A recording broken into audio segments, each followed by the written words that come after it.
নমস্কার, দেখছেন কলকাতা টিভি। আপনাদের সঙ্গে রয়েছি আমি ঋষিকেশ। শুরু করছি নারদ। ব্যারাকপুরে কুরুক্ষেত্র। অর্জুন সখা পার্থ বোঝালেও ভবি ভুলবার নয়। ললিপপ দেওয়ার চেষ্টা, দাবি ব্যারাকপুরের সাংসদের। তাপস রায়ের ছেড়ে যাওয়া বরানগর আসনের উপনির্বাচনে অর্জুনকে প্রার্থী করতে পারে দল, তবে অর্জুন অনড়। নিজের অফিস থেকে সরিয়ে দিলেন মমতা অভিষেকের ছবি। ফের ফুল বদলের জল্পনা। ব্যারাকপুরে পার্থ ভৌমিকের বিরুদ্ধে বিজেপি প্রার্থী কি অর্জুনই? শিল্পাঞ্চলে বাতাসে ভাসছে এই প্রশ্নই। মহাভারতে কুরুক্ষেত্রের যুদ্ধে সখা অর্জুনকে রণকৌশল শেখাতে বিশ্বরূপ দর্শন করিয়েছিলেন শ্রীকৃষ্ণ, দিয়েছিলেন জীবনের পাঠ। কিন্তু বাস্তবের মাটিতে অর্জুন সখা হতে পারলেন না পার্থ। বোঝানোর চেষ্টা করলেন, দলও বোঝালো, কিন্তু ভবি ভুলবার নয়। সেই দিনই আমাকে ফোন করেছিলেন, আবার একটা ললিপপ দেওয়ার চেষ্টা হয়েছে। কি ললিপপ? বিধানসভার টিকিট ওরকমই কিছু ছিল, সেটা তো আমি বলতে পারবো না, কিন্তু বলা হয়েছিল। শুনুন, একটা যে জিনিসটা আমার কাছে ছিল সেটাই পেলাম না, আমার অন্য কিছু পাওয়ার আশা কি আছে? ভরসা করতে আমি তো পাওয়ার জন্য আসিনি রে ভাই। ব্যারাকপুরের অর্জুন সিং কার কাছ থেকে নিচ্ছেন? ভোটযুদ্ধের বৈতরণী পার করার পাঠ পাণ্ডব ভাইদের মধ্যে তৃতীয় অর্জুন। মহাভারতে যিনি পার্থ নামে পরিচিত। কুরুক্ষেত্রের যুদ্ধে কুরু পাণ্ডবদের লড়াইয়ে যুযুধান ছিল দুই শিবির। বাস্তবের মাটিতে যেন 2024-এর ভোট যুদ্ধে সেই কুরুক্ষেত্রের ছায়া। মহাভারতে পার্থ বা অর্জুন একই সত্তার দুটি নামে, কিন্তু বাস্তবের মাটিতে দুটি ভিন্ন ব্যক্তিত্ব। তাঁদের রাজনৈতিক পরিচয় আলাদা, তাই সখ্য নয়, বরং রণংদেহী মেজাজেই ব্যারাকপুরের সাংসদ অর্জুন সিং। আমি প্রতিশ্রুতি, পার্থর প্রতিশ্রুতির উপরে আমাকে রাজনীতি করতে হবে, তার থেকে ভালো নাই করব। তৃণমূলের টিকিট না পেয়ে ক্ষুব্ধ অর্জুন। সর্বভারতীয় রাজনীতির করার ইচ্ছে প্রকাশ। অর্জুনের দুধ সাদা শার্টে কি ফের গেরুয়া ছোপ? বিজেপিতে যোগ দিয়ে ব্যারাকপুর থেকেই কি পার্থর বিরুদ্ধে ধনুক তুলে নেবেন অর্জুন? সিদ্ধান্ত নেবে সর্বভারতীয় নেতৃত্ব। আমি পরশুদিনই বলেছি, ভারতীয় জনতা পার্টিতে কাকে নেওয়া হবে কাকে নেওয়া হবে না আমি ওপিনিয়ন সাজেশন দিতে পারি, সিদ্ধান্ত আমি নিই না। এর সিদ্ধান্ত দিল্লি থেকে। এবং আমি আবারও বলছি, দলীয় নেতৃত্ব যে সিদ্ধান্তই নেবেন সেই সিদ্ধান্ত কার্যকর আমাদের মতো লক্ষ লক্ষ কার্যকর্তা করবেন। কারণ এই নির্বাচনে কাউকে ব্যক্তিবিশেষকে এমপি করার নির্বাচন নয়। এই নির্বাচন নরেন্দ্র মোদীজিকে তৃতীয়বারের জন্য প্রধানমন্ত্রী করার নির্বাচন।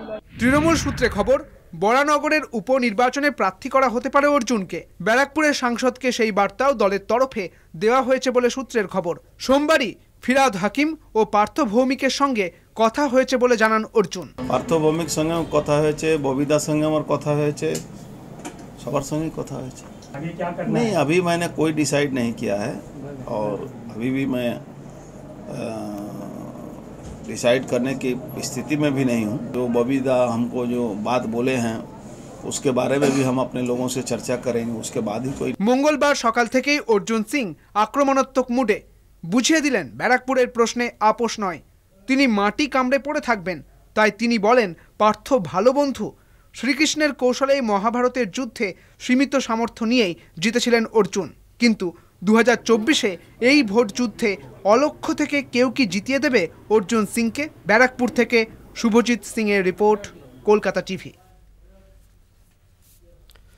আজ এই বিষয় নিয়ে আমরা আলোচনা করব। আমাদের সঙ্গে রয়েছেন দুজন অতিথি। রয়েছেন তৃণমূলের পক্ষ থেকে রবিন বিশ্বাস, আপনাকে স্বাগত জানাবো। বিজেপির পক্ষ থেকে কুন্দন সিং, আপনাকেও স্বাগত জানাবো। কুন্দন সাহেব, আপনার কাছে জানতে চাইবো যে বিষয়টা, যে এই যে অর্জুন সিং, যিনি গতকালও তৃণমূল কংগ্রেসে, আজকে বিজেপি না তৃণমূল সেটা পরিষ্কার নয়, আগামীকাল কোথায় থাকবেন সেটাও পরিষ্কার নয়, এহেন ব্যক্তিকে আপনারা কি প্রার্থী করবেন? কারণ অর্জুন সিং বিজেপিতে গেলে প্রার্থী হওয়ার জন্যই যাবেন, এটা অন্তত পরিষ্কার হয়ে গিয়েছে। দেখুন, সবার আগে আমি একটা প্রশ্ন বলবো, এখন উনি আমাদের দলে আসবেন কি আসবেন না সেটা তো ওনার ব্যক্তিগত ব্যাপার। আর দ্বিতীয় জিনিস হচ্ছে, উনি প্রার্থী হবেন কিনা আগে দলে আসার চিন্তা ভাবনা করার পরে যখন দল একটা ডিসিশন নেবে, কেন্দ্রের নেতৃত্ব আছে আমাদের, তার ওপরে তো আমি কিছু বলতে পারি না। কিন্তু উনি আসবেন কি না আগে ওনাকে এইটা ডিসিশন নিতে হবে। তারপরে প্রার্থী ব্যাপার অর্জুন সিং যদি যায় আপনারা স্বাগত জানাবেন? কাল থেকে আবারও অর্জুন সিং আপনার নেতা হবে। আবার আপনাকে বলতে চাইছি, না দেখুন, আমাদের এটা সাংগঠনিক দল, আমাদের সংগঠনে যে প্রথম শ্রেণীতে থাকে, যে আমাদের কেন্দ্রীয় নেতৃত্ব আছে, ওনারা ডিসিশন নেবেন, ওনাদের ডিসিশন উপরেই তখন আমাদের আগামীকালে যে কাজ হবে সেটা করব। এটা আমি বলার কেউ না, দলের শীর্ষ নেতৃত্ব তারাই এর ডিসিশন নেবে। মানে আপনাদের তাতে কোনো আপত্তি নেই? অর্জুন সিং যদি কালকেই আপনার দলের প্রচারে নেমে পড়েন, প্রার্থী হন, আপনাদের তাতে কোনো আপত্তি নেই? অর্জুন সিংকে এই গত কয়েকদিন আগেও আমাদের এই অনুষ্ঠানে বসেই আপনিও অর্জুন সিংকে বিষোদ্গার করছিলেন, তাতে আপনারও কোনো অসুবিধা থাকবে না আর কি, তাই তো? না দেখুন, আমি আবার আপনাকে বলতে চাইছি কি, দল উনি এখন টিএমসিতে আছেন, বিজেপিতে থেকে তৃণমূলে গিয়েছিলেন, এবং তৃণমূলে যাওয়া পরে এখন অব্দি উনি কিন্তু আমাদের দলে আসেনি। আর উনি আসবেন কি আসবেন না, যতক্ষণ আমাদের কেন্দ্রীয় নেতৃত্বের কাছে কোনো কথা হবে না বা কেন্দ্রীয় নেতৃত্ব আমাদের কাছে কোনো কিছু বলবে না, ততক্ষণ তো আমি বলতে পারি না কিছু। আর আমি কোনো অথরিটি না কি আমি এর উত্তর দিতে পারবো কি উনি প্রার্থী হবেন কি হবে না, এটা ওনার উপরে। আমি রবিনের কাছে যাব। রবিন, আপনার কি মনে হয় এই যে, বেশ বুঝতে পেরেছি কুন্দনদা, বুঝতে পেরেছি, আমি রবিনের কাছে আসবো। রবিন, এই যে দেখা গেল ব্যারাকপুরে সেখানে অর্জুন সিংকে যাতে প্রার্থী না করা হয়, তৃণমূলের একাধিক বিধায়ক, সোমনাথ শ্যাম সহ একাধিক বিধায়ক, তারা মমতা বন্দ্যোপাধ্যায়ের কাছে দরবার করলেন এবং স্থানীয়দের কথা মেনে নিয়ে অর্জুন সিংকে প্রার্থী করা হলো না। করা হলো কাকে? নৈহাটির বিধায়ক, রাজ্যের গুরুত্বপূর্ণ মন্ত্রী পার্থ ভৌমিককে। ফলত যে কথা কুন্দনদা বলছেন যে কেন্দ্রীয় নেতৃত্ব যা বলবে সেটা তারা মেনে নিতে বাধ্য, তৃণমূল কংগ্রেসে কি এরকম কোনো বিষয় নেই? সেক্ষেত্রে স্থানীয় নেতাদের কথাই এখানে অনেক বেশি করে গুরুত্ব পেল? না, আমাদের এখানে এরকম বিষয় নেই বলতে না। প্রতিটা মমতা ব্যানার্জি, অভিষেক ব্যানার্জি প্রতিটা সাধারণ কর্মীর মতামত নেন, শোনেন, তারপরে প্রতিটা লেয়ার আছে, এক একটা লেয়ারে সেগুলো বিশ্লেষণ করা হয়, তারপরে যেটা সর্বোচ্চ নেত্রী, আমাদের যারা পোর্টফোলিওতে আছেন যারা, তারা একটা সিদ্ধান্ত নেন, সেই সিদ্ধান্তটাই কার্যকরী করা হয়, এটাই তো হওয়া উচিত। সেক্ষেত্রে রবিন, আপনি বরানগরের বাসিন্দা এবং অর্জুন সিং তিনি বলছেন তাকে তৃণমূল কংগ্রেস কোটা আনকোট ললিপপ দিয়েছিল, যে বরানগরে যেখানে তাপস রায়ের কেন্দ্র ছিল, তাপস রায় ছেড়ে গিয়েছেন এই কেন্দ্র, উপনির্বাচন হলে অর্জুন সিংকে এই কেন্দ্রে প্রার্থী করা হবে, এমন একটি ললিপপ নাকি দলের শীর্ষ নেতৃত্ব দিয়েছিল বলে অর্জুন সিং এর দাবি। বরানগরের যদি প্রার্থী হতেন অর্জুন সিং, আপনারা কি মেনে নিতেন?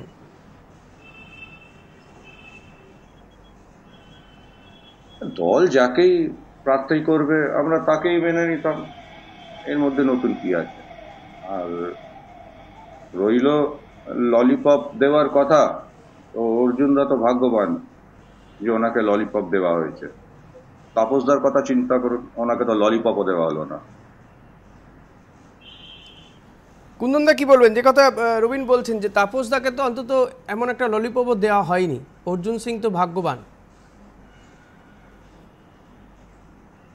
দেখুন, এইটা ওনাদের দলের ব্যাপার আছে, ইন্টারনাল ম্যাটার আছে, কিন্তু তৃণমূল কংগ্রেস অনেকজনকেই ভাঙিয়ে নিয়ে যায় ললিপপ দিয়ে, কিন্তু ললিপপ দিয়েই থাকে। কিন্তু দেখুন, যাকেই ললিপপ দেওয়া নিয়ে, আজকে অর্জুন সিংকে যে জয়েনিং করানো হয়েছিল তৃণমূলের, তাহলে নিশ্চয়ই ওনাকে টিকিট দেওয়া প্রলোভন দিয়েই জয়েনিং করানো হয়েছিল, কিন্তু লাস্ট টাইমে ওনাকে টিকিটটা না দিয়ে স্টেজে বসিয়ে যেভাবে অপমান করা হলো, তাহলে ওনাদের যে সাধারণ সম্পাদক অভিষেক ব্যানার্জি জয়েন করিয়েছিলেন, উনি তো টিকিট প্রলোভন দিয়েই জয়েন করিয়েছিলেন।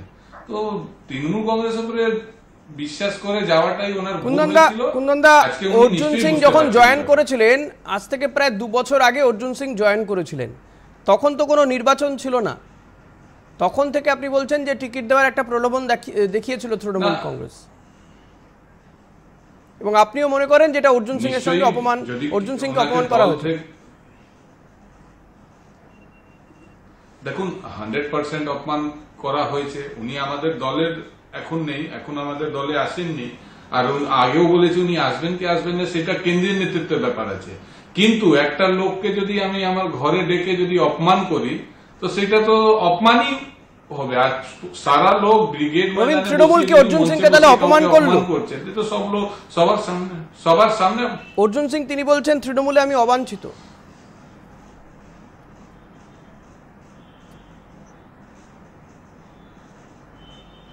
কাকে জিজ্ঞেস করছেন? আমাকে? রবীন, আপনাকে জিজ্ঞেস করছি। না না, অপমান করলো কি করে?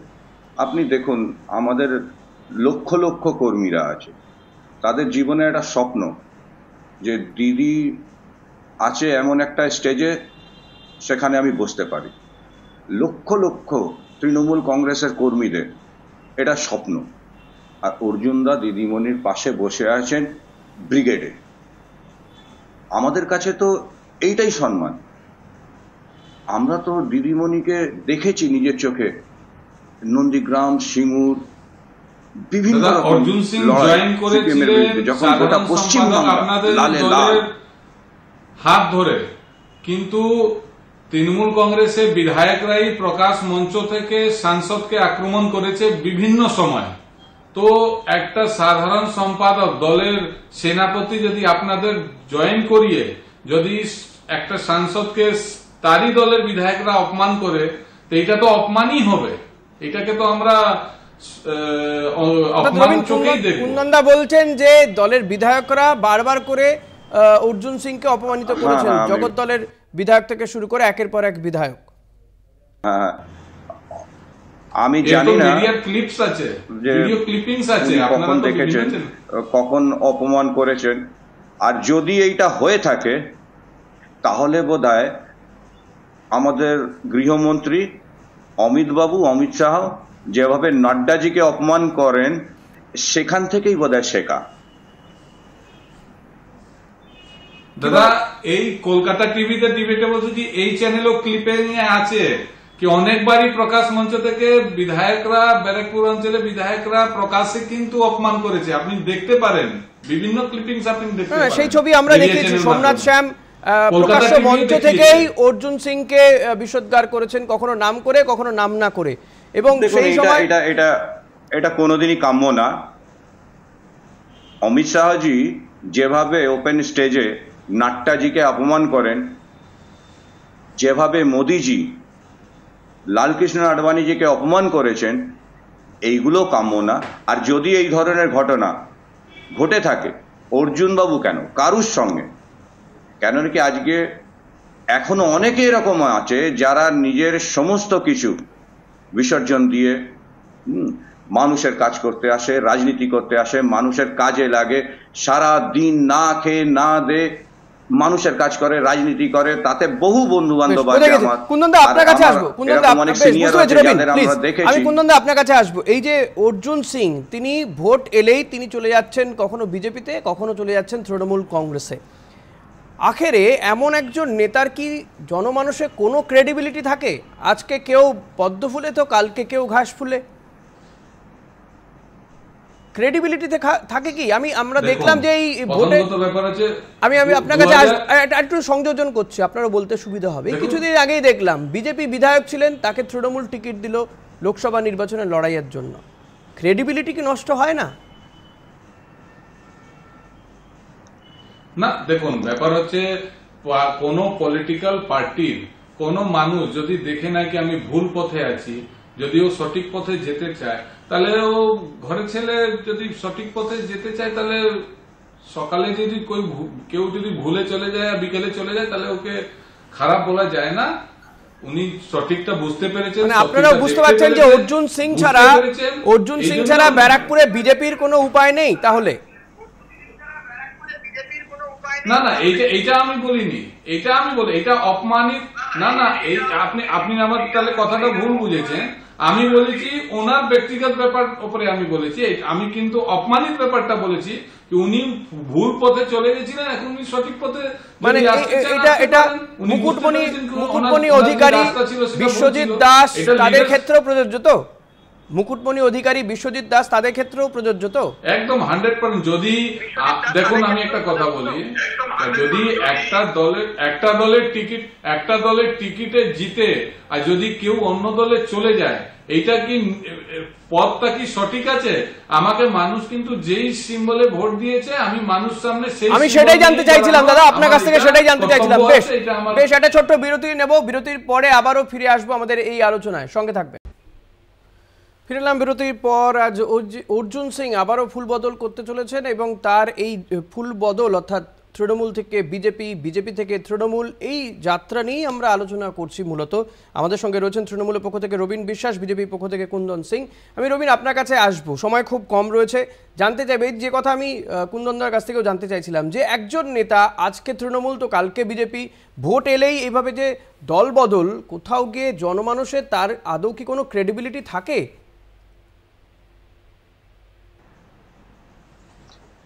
ব্যাপার হচ্ছে, দেখুন, যে একজন সাংসদ যার দায়িত্ব হচ্ছে যে আগামী দিনে আমেরিকার সঙ্গে, পাকিস্তানের সঙ্গে, রাশিয়ার সঙ্গে, পুরো ইউরোপিয়ান কান্ট্রির সঙ্গে, আপনার এশিয়া কান্ট্রিদের সঙ্গে আমাদের ফরেন নীতি কি হবে, তাদেরকে আমরা এড দেবো কি দেবো না, পেট্রোলিয়াম তাদের কাছ থেকে নেবো কি নেবো না, নিলে কোন দেশের থেকে নেবো, এই সমস্ত জিনিসের নিয়ে আলোচনা করে সাংসদরা। তাদেরকে খুব প্রখর হতে হয়, খুব দূরদর্শী হতে হয়। কিন্তু যদি একজন মাঝে মধ্যেই বুঝতে না পারেন যে কোন দলে থাকাটা ভালো, কোন দল থেকে বেরিয়ে যাওয়া উচিত, কোন দলে থেকে যাওয়া উচিত, তাহলে আমার মনে হয় না যে এত গুরুত্বপূর্ণ কাজ করার জন্য সেই সাংসদ যথেষ্ট ক্যাপেবল। কি মনে করেন কুন্দনদা, যথেষ্ট ক্যাপেবল নয় অর্জুন সিং? তিনি নিজেই বুঝতে পারছেন না কোন দলে থাকা উচিত, কোন দলে থাকা উচিত নয়।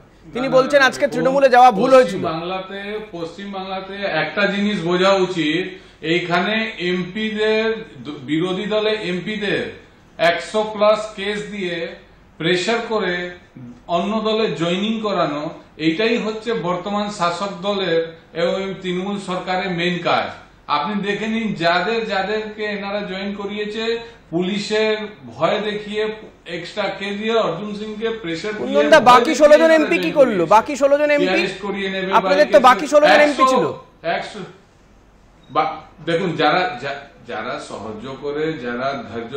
রবীন কি বলবেন যে কথা কুন্দনদা বলছেন, যে আপনারা ভয় দেখিয়ে পুলিশ কেস দিয়ে দলে যোগদান করান? রবীন, 135টা কেস ছিল অর্জুন সিং বিজেপির কথা বলছেন বোধহয়, কেন নাকি এই দল ভাঙা মহারাষ্ট্র থেকে নিয়ে রাজস্থান আমি বিজেপি করি দাদা, আমি বিজেপি করি দাদা, খেলা তো আমি বিজেপি কথা বলবো।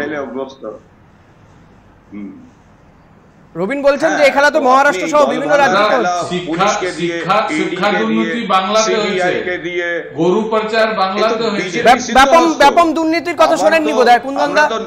ব্যাপক দুর্নীতিতে কেউ সাজা পেয়েছে, দোষী সাব্যস্ত হয়েছে। আমাকে নিজে কেসে ফাঁসানোর চেষ্টা হয়েছিল, আমি তো কোনো এমপি না, আমাকে নিজে ফাঁসানোর চেষ্টা হয়েছিল।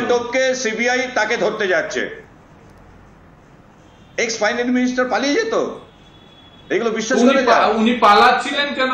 যারা পালিয়ে গেল পালাচ্ছিলেন কেন? যদি এক্স ফাইন্যান্স মিনিস্টার যদি সত্যি থাকেন, সুপ্রিম কোর্টের লয়ার থাকেন, তাহলে উনি পালাতেন কেন? পাঁচিল টপকায় ভয় দেখিয়ে রাজনীতি করা, এটা বিজেপি সিদ্ধহস্ত। বেশ, আজকে আর আমার সময় নেই কুন্দনদা, আমাদের আজকে আর সময় নেই। দেখা যাক অর্জুন সিং শেষমেশ কি সিদ্ধান্ত নেন, তিনি আবারও কি ব্যারাকপুর থেকে প্রার্থী হন কিনা, সেদিকে আমাদের নজর থাকবে। এবং প্রার্থী হলে কোন ফুলের হয়ে, কারণ ইতিমধ্যে তৃণমূল কংগ্রেস তো ঘোষণা করে দিয়েছে, বিজেপি যদিও ব্যারাকপুরের প্রার্থীর নাম ঘোষণা করেনি। আমাদের নজর থাকবে সেদিকে। আপাতত এখানেই শেষ করব আমাদের আজকের এই অনুষ্ঠান। আপনাদের দুজনকে ধন্যবাদ জানাবো আপনাদেরকে। পরবর্তী খবর জানতে দেখতে থাকুন কলকাতা টিভি, রাত দিন 7 দিন।